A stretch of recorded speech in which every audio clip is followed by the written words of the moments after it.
জান্নাতে আমার সাথে ডুববে। তাহলে আপনারা আল্লাহর জান্নাতে যেতে চান রাসূলের সাথে? রাসূলকে অনুসরণ করা দরকার আছে না নাই? এবার বলুন তো, রাসূল টাকনুর নিচে কোনোদিন কাপড় পরছে? কিন্তু আপনি তো পরছেন, তো রাসূলকে তো অনুসরণ হলো না। রাসূল কি কোনোদিন দাড়ি কামাইছে? তা আপনি তো কামাচ্ছেন, অনুসরণ তো হলো না। রাসূলুল্লাহ কি কখনো সুদে টাকা লাগাইছে? আপনি তো সুদ খাচ্ছেন, অনুসরণ তো হলো না। রাসূলুল্লাহর মেয়ে তার স্ত্রীকে বেপরদায় রাস্তায় হাঁটছে, আপনার মেয়ে তো কলেজে যায়, বোরকা সিলাইয়া দেয় না, এমন হাজী সাহেব বাবা আছে না নাই? আপনি তো পারিবারিক জীবনে রাসূলকে অনুসরণ করলেন না। রাসূলুল্লাহ তো 10 বছর মদিনা কোরআন দিয়ে চালাইছে, আপনারা 54 বছর ডক্টর কামালের লেখা নাস্তিকতাবাদী সংবিধান দিয়ে চালান। রাসূলের আদর্শে দেশ না চালাইলে রাসূলের সাথে জান্নাত পাওয়া যাবে না, যাবে না।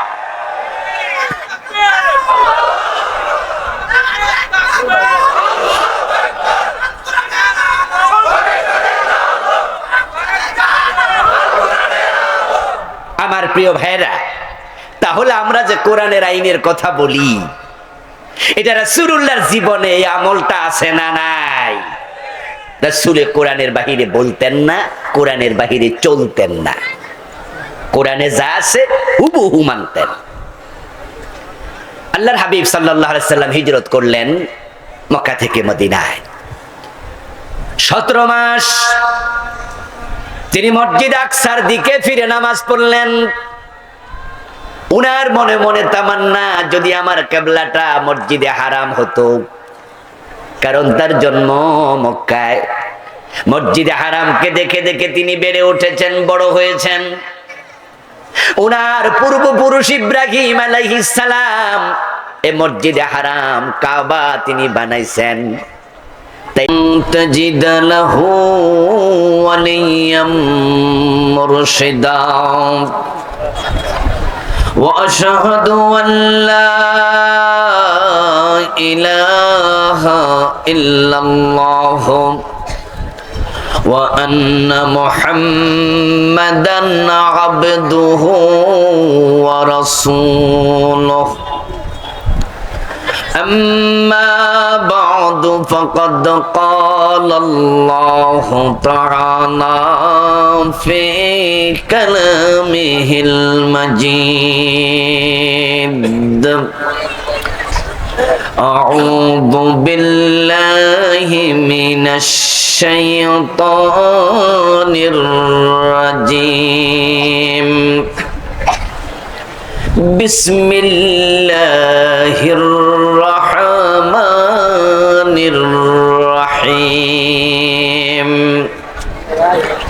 هو الذي أرسل رسوله بالهدى ودين الحق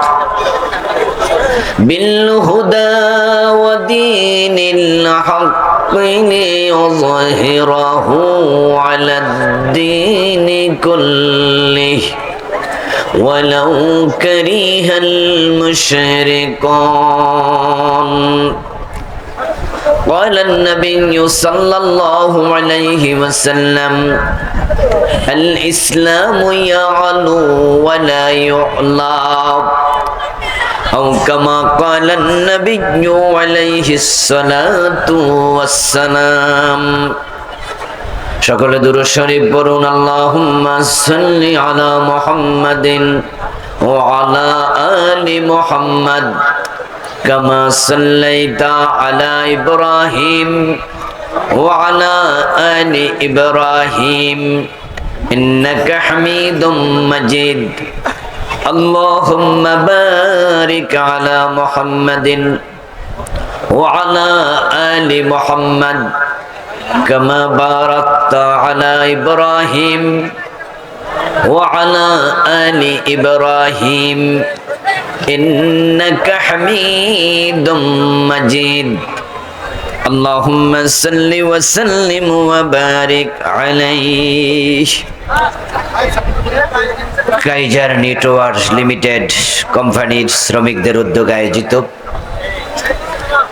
আজকের এই তৃতীয় বার্ষিক তাফসীরুল কোরআন মাহফিলের সম্মানিত সভাপতি, কাইজার নেটওয়ার্ক লিমিটেডের সম্মানিত নির্বাহী পরিচালক মহতারাম আলহাজ মোহাম্মদ সৈয়দ আলী সাহেব, সম্মানিত প্রধান অতিথি বিশিষ্ট রাজনীতিবিদ জননেতা জনাব শওকত হোসেন সরকার সাহেব, প্রধান মেহমান মহতারাম আলহাজ জাকির হোসেন সাহেব এবং জুবায়ের আলম সাহেব, অন্যান্য সম্মানিত বিশেষ অতিথিবৃন্দ।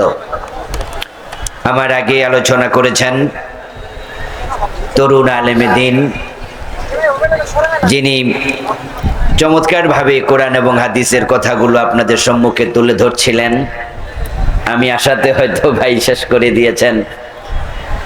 আমাদের প্রিয় ভাই মহতারাম মাওলানা আলমগীর হোসেন বিপ্লবী সাহেব, মাওলানা রবিউল ইসলাম বারাকাতি সাহেব সহ অন্যান্য সম্মানিত ওলামায়ে কেরাম, উপস্থিত ইসলাম প্রিয় তাওহীদি জনতা, পর্দার অন্তরালের সতী সাধবী, সম্মানিতা মা ও বোনেরা, আমার দিনী ভাইয়েরা, আপনারা কেমন আছেন?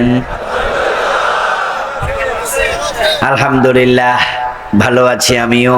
আল্লাহ আমাদের সকলকে ভালো রাখুন, সুস্থ রাখুন, যতদিন বাঁচিয়ে রাখবেন ঈমানের সাথে বাঁচিয়ে রাখুন, আমিন।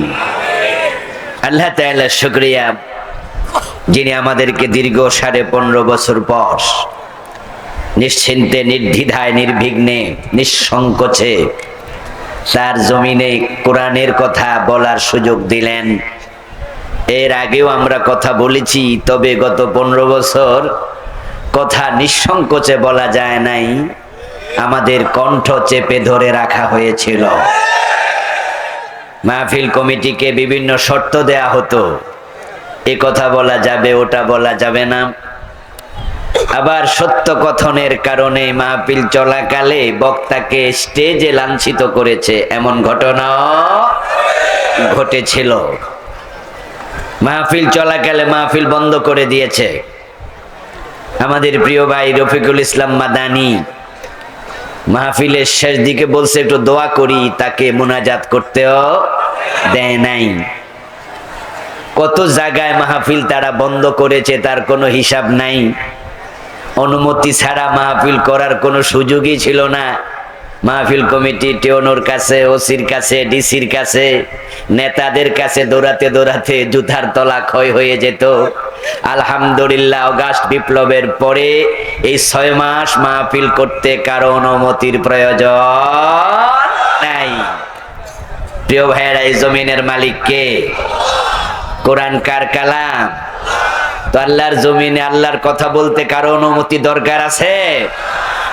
আপনার বাড়িতে আপনি থাকবেন, অন্যের অনুমতি নিতে হবে, তাহলে তো বোঝা গেল বাড়ির মালিকানা আপনার কাছে আর নাই, এটা জবরদখল হয়েছে।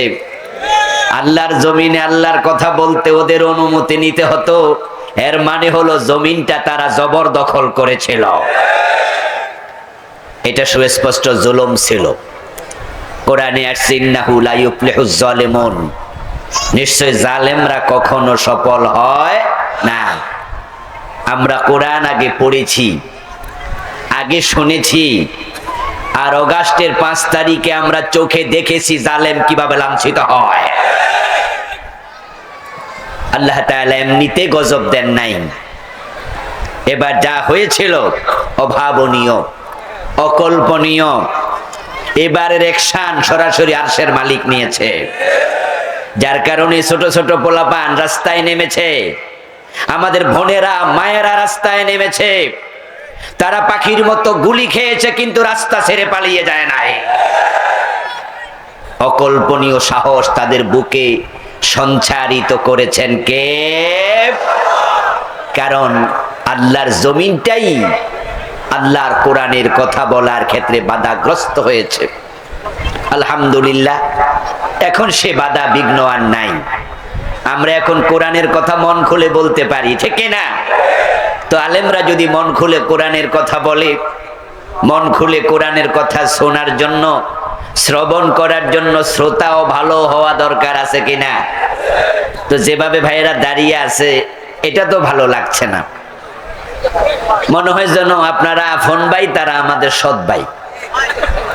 এই আচরণ করলে কেমনে হবে? বসার তো জায়গা আছে প্রিয় ভাইয়েরা, মাহফিলের কি আদব নাই? মাহফিলের সাথে আদব রক্ষা করা দরকার নাই? আমি অনুরোধ করব, 10 মিনিট সময় হাতে আছে, 10 মিনিটে শোনেন। আপনার জরুরত থাকলে আস্তে করে উঠে আপনি আবার চলে যায়েন। আপনারাও দয়া করে যারা এইদিকে দাঁড়িয়ে আছেন প্রিয় ভাইয়েরা, কষ্ট করেন, ভলান্টিয়ার ভাইয়েরা হেল্প করুন, মাহফিলের সৌন্দর্যটা নষ্ট করবেন না প্লিজ। জায়গা যদি না থাকতো দাঁড়িয়ে থাকতেন, কোনো কথা ছিল না। মাশাআল্লাহ, অনেকে বসে যাচ্ছেন, যাদের বুকে কার্ড ঝুলানো আছে তারা ছাড়া অন্য একজনও দাঁড়িয়ে থাকবেন না প্লিজ, মেহেরবানি করে বসে যান। আল্লাহ তাআলা আমাদেরকে তার কোরআনের কথা আমল করার নিয়তে বলার এবং শোনার তৌফিক দিন। সবাই বলুন আমিন। যে আল্লাহ তাআলা বাড়িতে সুযোগ আমাদের দিলেন, আমরা আলোচনার শুরুতে তাকে কৃতজ্ঞতা জানাই, ধন্যবাদ জানাই। সবাই মিলে একবার জোরে জোরে কালিমাত শুকর ফুরি আলহামদুলিল্লাহ। আমার প্রিয় দিনী ভাইয়েরা, আমি আপনাদের সম্মুখে পবিত্র কোরআন মাজিদ থেকে সূরাতুস সফের 9 নম্বর আয়াতে কারিমা তিলাওয়াত করেছি। নবীজি সাল্লাল্লাহু আলাইহি ওয়াসাল্লামের পবিত্র মুখ অনুসৃত ছোট্ট একখানা হাদিসে নববী পাঠ করেছি। আল্লাহ তাআলা তৌফিক দিলে এখান থেকে কিছু কথা বলবো ইনশাআল্লাহ। সূরাতুস সফের 9 নম্বর আয়াতে মূলত আল্লাহ তাআলা একটি মেসেজ দিয়েছেন। সেই মেসেজটি হলো আমাদের প্রিয় নবী সাল্লাল্লাহু আলাইহি সাল্লামের এই পৃথিবীতে আগমনের উদ্দেশ্য কি ছিল, রাসূলুল্লাহকে আল্লাহ তাআলা পৃথিবীতে কেন পাঠিয়েছেন, উম্মতের এটা জানা দরকার আছে না নাই? জানতেই হবে, কারণ রাসূলকে মেনে চলা, অনুসরণ করা নফল না ফরজ? জবাব দিন, কথা বলুন, নফল না ফরজ? ফরজে কিফায়া না ফরজে আইন?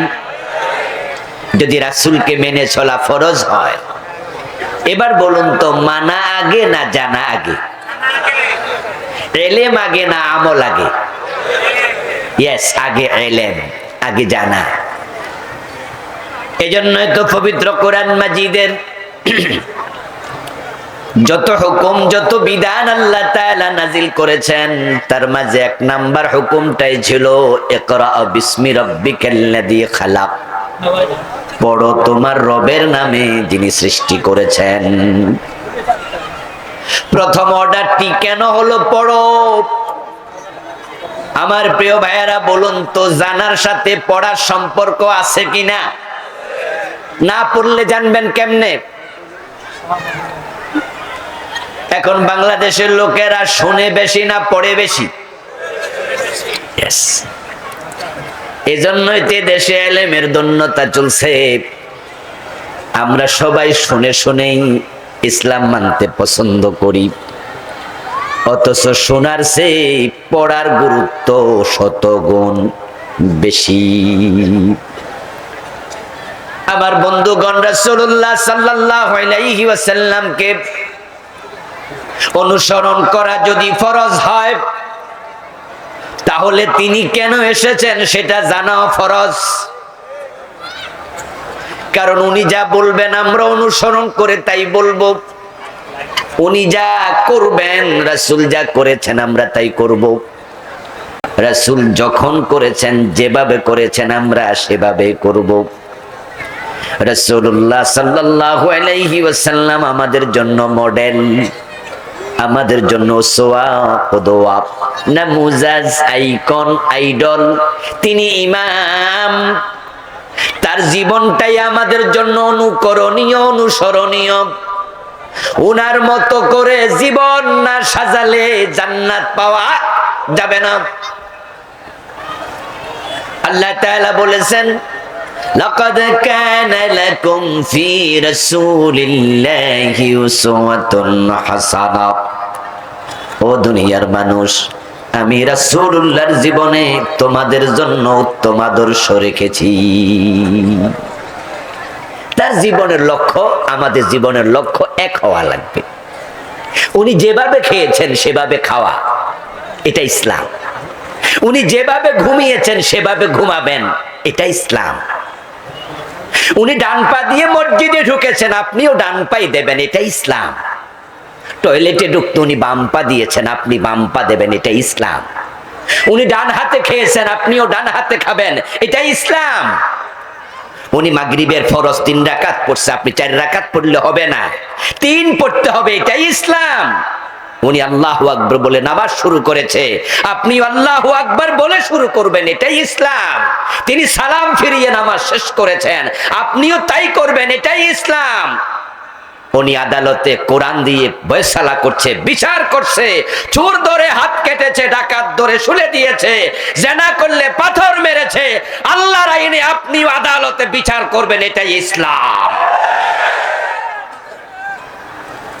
দেশ যখন তিনি মদিনা 10 বছর পরিচালনা করছেন, মন মতো না কোরআনের আইন মতো? ঠিক আপনি যখন দেশ চালাবেন, আপনিও কোরআনের আইনে চালাবেন, এটাই ইসলাম। রাসূলুল্লাহ হলেন জীবন্ত কোরআন, নবীজি সাল্লাল্লাহু আলাইহি ওয়াসাল্লাম হলেন জীবন্ত ইসলাম। উনার জীবনটাই কোরআন, উনি কোরআনের জীবন্ত রূপ।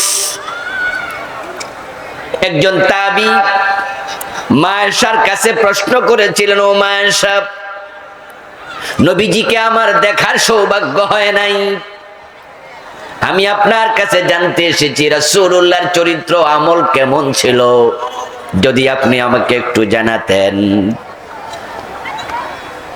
মা আয়েশা তখন ওই তাবীকে প্রশ্ন করলেন, আফালাম তাকরাউল কুরআন,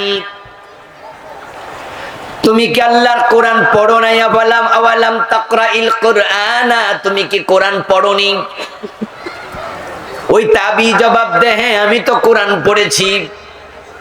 তখন মা আয়েশা বলেন, খুলুকুল কোরআন, কোরআন যদি পড়ে থাকো, রাসূলের চরিত্র কেমন আমার কাছে প্রশ্ন করার কোনো প্রয়োজন নাই, কোরআনটাই হলো রাসূলের চরিত্র। তিনি ওহির বাহিরে চলেন নাই, ওহির বাহিরে বলেন নাই, ওহির বাহিরে কোনো কাজ করেন নাই। কোরআন ছিল তার জীবনের একমাত্র পাথেয়। কোরআন যদি রাসূল মেনে চলে, উম্মত কোরআন মানা দরকার আছে না নাই? এবার আপনাদের কাছে আমার প্রশ্ন, আমরা 54টি বছর বাংলাদেশ যেভাবে চলতে দেখছি, এ কোরআন দিয়ে আমাদের হাইকোর্ট চলে, সুপ্রিম কোর্ট, জজ কোর্ট, ম্যাজিস্ট্রেট কোর্ট, এ কোরআন দিয়ে আমাদের গণভবন চলেছে কোনোদিন?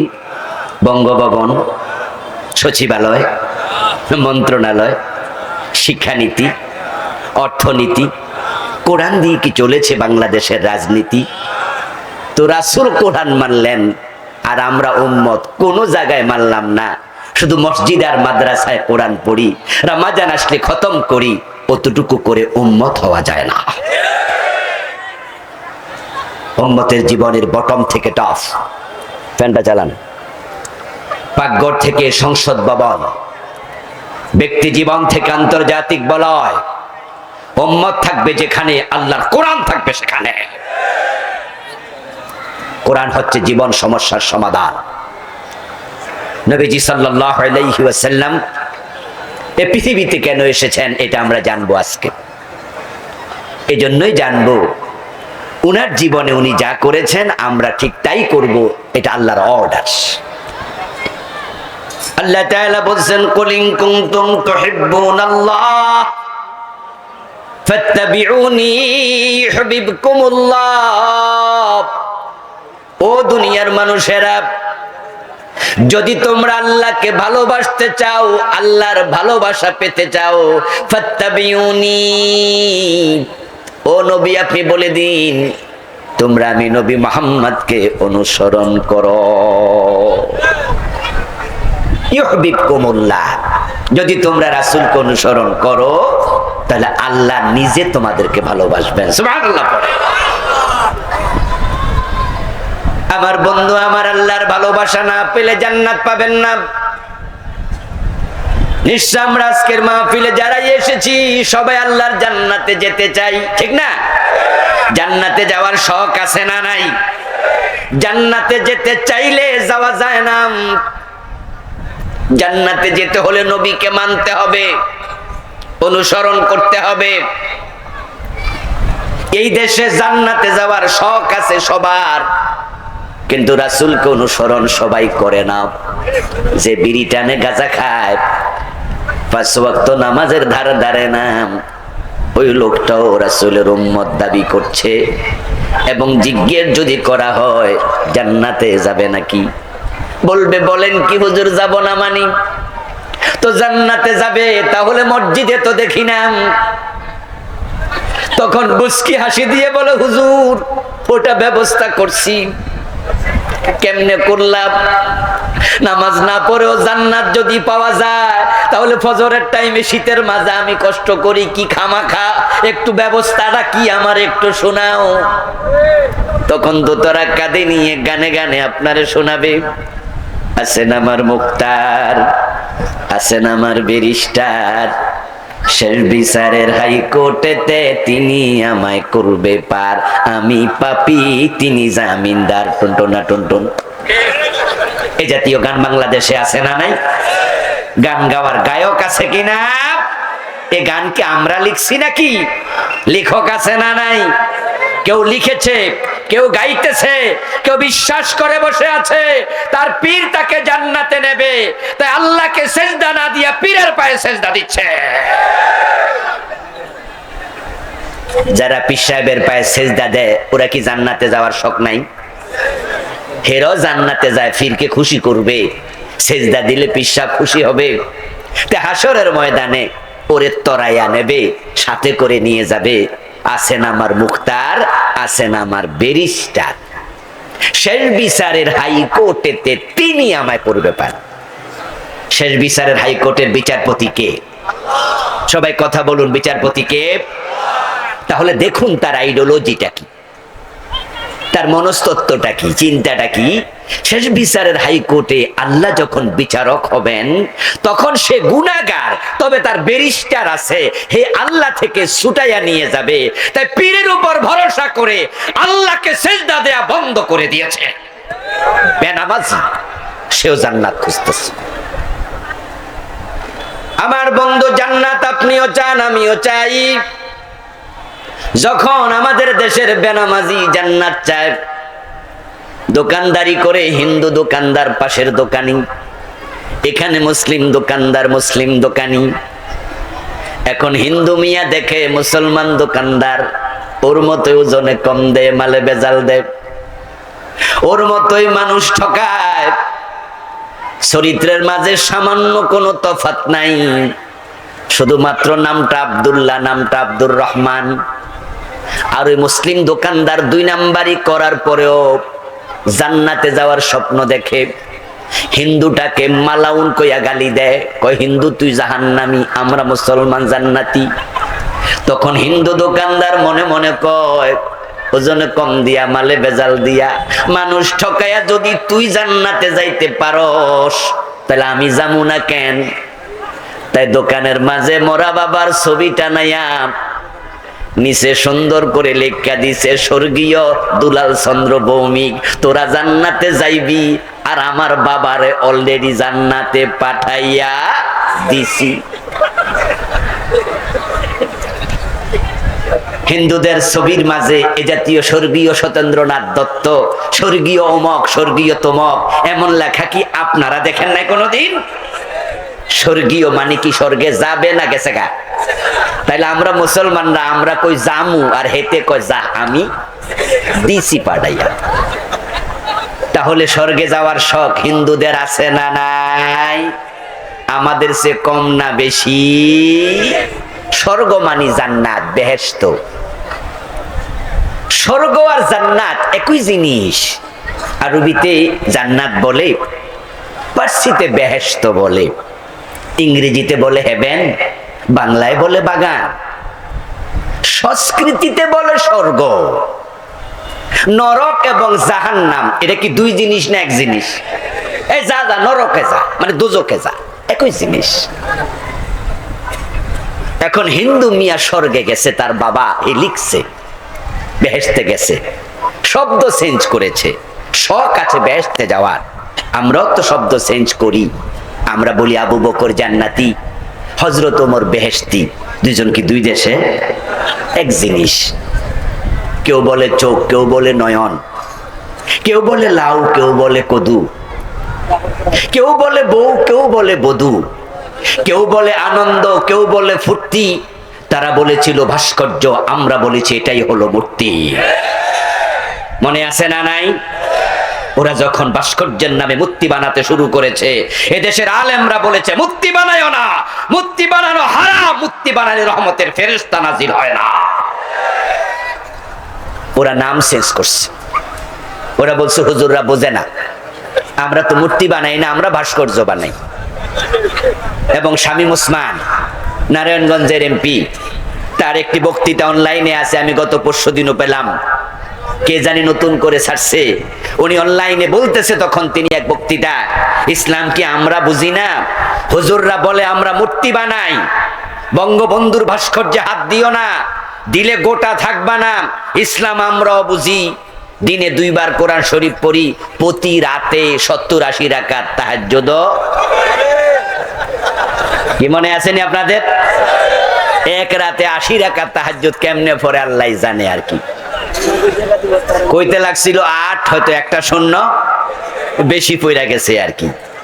উনিও বলতেছে যে হুজুররা নাকি ভুল বোঝে, মূর্তি আর ভাস্কর্য নাকি এক জিনিস না, অন্দরে হাইকোর্ট দেখায়। মাওলানা মামুনুল হক ভাই বলেছিলেন, আমাদের এখানে পোস্তগলার মোড়ে বঙ্গবন্ধুর বিশাল মূর্তি বানিয়ে বসবে। এই বিশাল মূর্তির বিরুদ্ধে তিনি হুঙ্কার দিয়ে বলেছিলেন, যদি এখানে মূর্তি বসানো হয় এটা বুড়িগঙ্গায় ফেলে দেয়া হবে। এই কথা বলার কারণে মামুনুল হক ভাইকে ধরে বউ দিয়ে ধর্ষণের মামলা দিয়েছে। তারা ভাস্কর্যের নামে মূর্তি বানাইলই, বাড়াবাড়ি করলই। আমরা নিষেধ করেছি যে না, এটা করো না, এক জিনিস। আপনারা বলুন তো, ভাস্কর্য আর মূর্তিতে আদৌ কোনো পার্থক্য আছে? ভাস্কর্যের চেহারা আছে কিনা? হাত আছে না নাই? পা আছে না নাই? নাক কান আছে কিনা? এগুলো কি মূর্তির মাঝে নাই? তো দুইটা কি দুই জিনিস না এক জিনিস? চালাকি করছে, চালাকি রেজাল্ট ভালো হয় নাই। 4000 কোটি টাকা খরচ করে বঙ্গবন্ধুর শত শত মূর্তি সারা বাংলাদেশে বানিয়েছে। এই বাড়াবাড়ির রেজাল্ট 5 তারিখে বাংলার দামাল ছেলেরা দেখিয়ে দিয়েছে। এক একটা মূর্তির গলায় রশি লাগাইয়া মাটিতে শোয়াইয়া দিছে, কোনটার মাথায় উঠে প্রস্রাব করে দিয়েছে।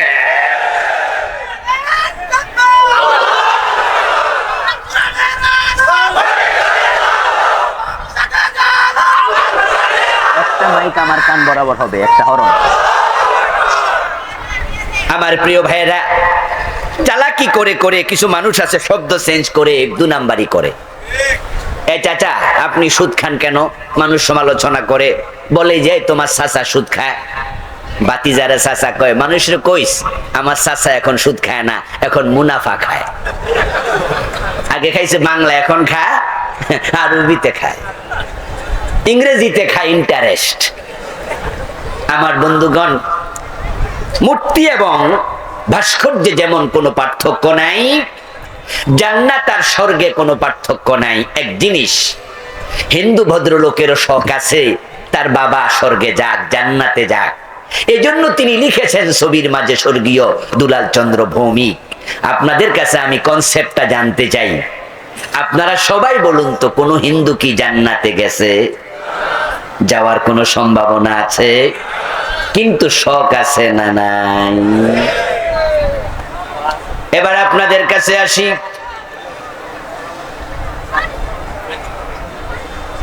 আপনাদেরও আল্লাহর জান্নাতে যাওয়ার শখ আছে, কিন্তু দোস্ত জান্নাত চাইলে পাওয়া যায় না। রাসূলুল্লাহ সাল্লাল্লাহু আলাইহি ওয়াসাল্লাম 1450 বছর আগে বলেছেন, আমার উম্মত হবে 73 দল, তার মাঝে জান্নাতি হবে মাত্র একদল। তাহলে রাসূলুল্লাহর উম্মতে তো ৭২ দল জাহান্নামী হবে। আপনাদের কাছ থেকে জবাব চাইবো, সহজ সহজ প্রশ্ন, সহজ উত্তর। বলুন তো রাসূলের উম্মত কয় দল? এই মাত্র বললাম কয় দল? জান্নাতি কয় দল? তাহলে জান্নাতি বেশি না জাহান্নামী বেশি? এই হাদিস দ্বারা বোঝা যায় উম্মত দাবি করলে জান্নাত পাওয়া যায় না। এখন আপনারা যারা আজকের মাহফিলে আছেন, নিজেরে প্রশ্ন করুন, আপনি কোন দলে? আপনি কি ৭২-এর ভিতরে পড়ে গেলেন কিনা? আল্লাহ না করুক যদি ৭২-এর ভিতরে পড়ে যান, তাহলে আপনিও তো জাহান্নামী। قال رسول الله صلى الله عليه وسلم كل امتي يدخلون الجنة إلا من أبى। নবীজি বলেন আমার সব উম্মত জান্নাতি হবে, তবে অস্বীকারী জান্নাত পাবে না, সে হবে জাহান্নামী। কিলা মান আবা ইয়া রাসূলুল্লাহ। কোন একজন সাহাবী দাঁড়ায়া গেলেন, হে আল্লাহর রাসূল, অস্বীকারী উম্মত আবার কে? রাসূলুল্লাহ জবাব দেন, মান আতাআনি দাখালাল জান্নাত ওয়া মান আসানি ফাকাদ আবা। যে উম্মত আমি নবী মুহাম্মদকে অনুসরণ করবে শুধু সে জান্নাতে যাবে, আর যে উম্মত দাবি করলো অথচ আমি নবীকে অনুসরণ করে নাই, তার কপালে জান্নাত নাই। এই হাদিস দিয়েও ক্লিয়ার কাট একটি কথা, সেটা হচ্ছে জান্নাতে যেতে হলে নবীকে অনুসরণ করতেই হবে। قال رسول الله صلى الله عليه وسلم من أحب سنتي فقد أحبني ومن أحبني كان معي في الجنة। রাসূলুল্লাহ সাল্লাল্লাহু আলাইহি ওয়াসাল্লাম